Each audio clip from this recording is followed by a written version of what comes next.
Namaskar. We start off with two stories.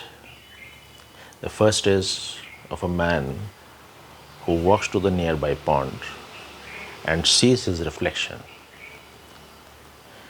He is so mesmerized by this reflection that he starts feeling that this reflection itself is me, which is not a fact, but he feels so. Now, while he was enjoying this, there was somebody who came nearby and disturbed the surface of water. As a result, there were ripples, and these ripples broke his image. Now, this man started weeping,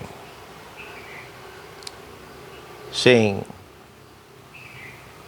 I am dead, I am no more. Least realizing that it was just his image, it was a superimposition. He is as he was. There is no difference to him. This is the first one. The second story is of Papaji, wherein there is a man who is holding a rope tied to a tree, and there's a crocodile down below. There are two rats of day and night, two rats, black and white, who are just biting that rope. Little bit by little bit, they are biting that rope. And there is a honeycomb on top, from where the drops of honey are dropping. And this man is enjoying that honey, the sweetness of that honey, oblivious of the impending danger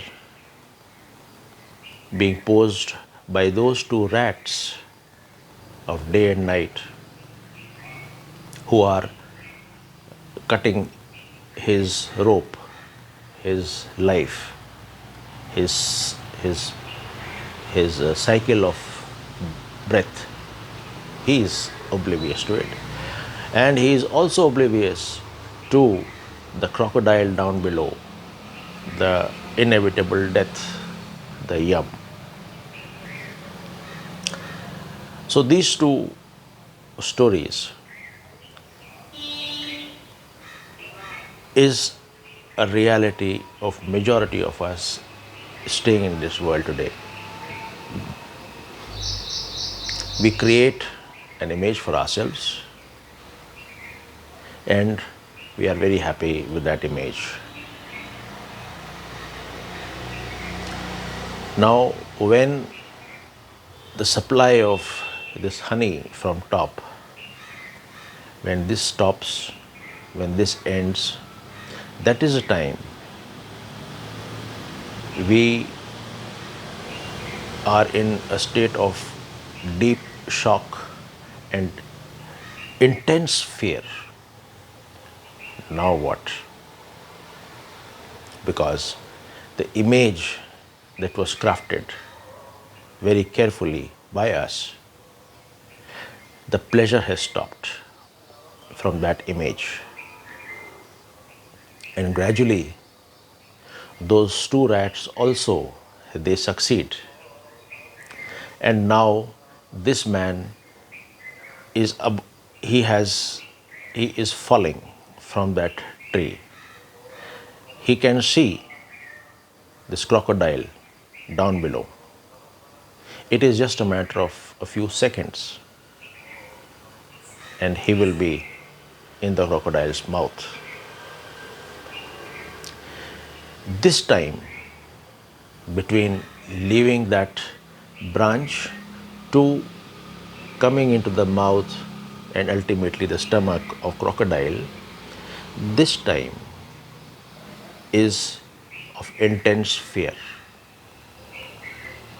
because now the inevitable is taking place. The time is not with him. He cannot stop the Lord Yam. There is somebody standing right next with a bucket to break that image. And once that ripples they come and